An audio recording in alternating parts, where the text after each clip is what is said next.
Et bonsoir à vous. L'essentiel se poursuit sur France 24, encore pendant près de 3 heures. Et à la une, le Kremlin affirme s'être emparé d'un village dans la région de Donetsk.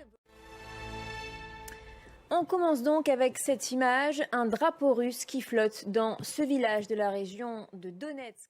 Et à la veille de négociations importantes entre autres, l'Union européenne et Kiev, ce mardi, le président Zelensky a exclu tout retrait du Donbass. Va-t-il consentir à lâcher un oblast à la Russie? Écoutez l'analyse de Patrick Martin-Genier. Il était un peu plus tôt sur notre antenne.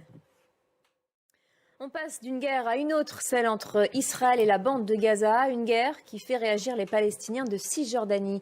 Des dizaines, dont plusieurs journalistes, se sont rassemblés pour dénoncer les attaques israéliennes visant la presse, une mobilisation qui intervient après une frappe israélienne ayant tué 5 membres d'une équipe d'Al Jazeera alors qu'ils se trouvaient dans une tente réservée aux médias. Israël a confirmé avoir pris pour cible le groupe, affirmant que l'un d'eux était affilié au Hamas. Explication Alexandra Quarini.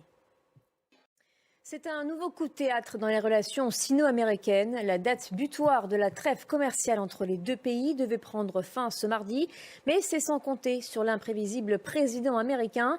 90 jours supplémentaires ont été accordés à Pékin pour trouver un accord. Et en coulisses, ça négocie sévère. Depuis janvier et le retour de Donald Trump à la Maison-Blanche, les États-Unis et la Chine se livrent un bras de fer féroce. Retour sur ces derniers mois avec Sophie Samaï.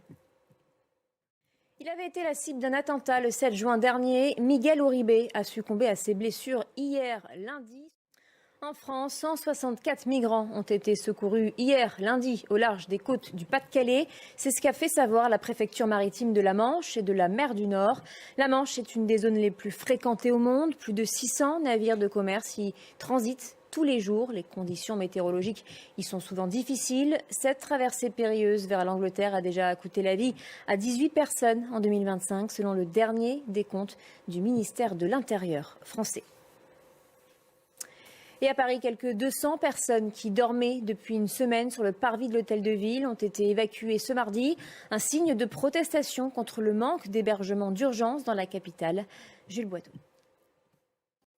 Les incendies qui frappent l'Espagne ont fait maintenant 2 victimes à une vingtaine de kilomètres de Madrid. Un homme est mort, brûlé dans la nuit de lundi à mardi. Il y a quelques minutes, nous avons appris la mort d'un volontaire. Les flammes alimentées par la canicule et le vent sévissent aussi en Andalousie. La plupart des feux seraient d'origine criminelle. Hugo Babé. Et on termine avec ce nouveau record du monde. À 25 ans, le Suédois Armand Duplantis continue à construire sa légende. On se retrouve dans 15 minutes. Restez sur France 24.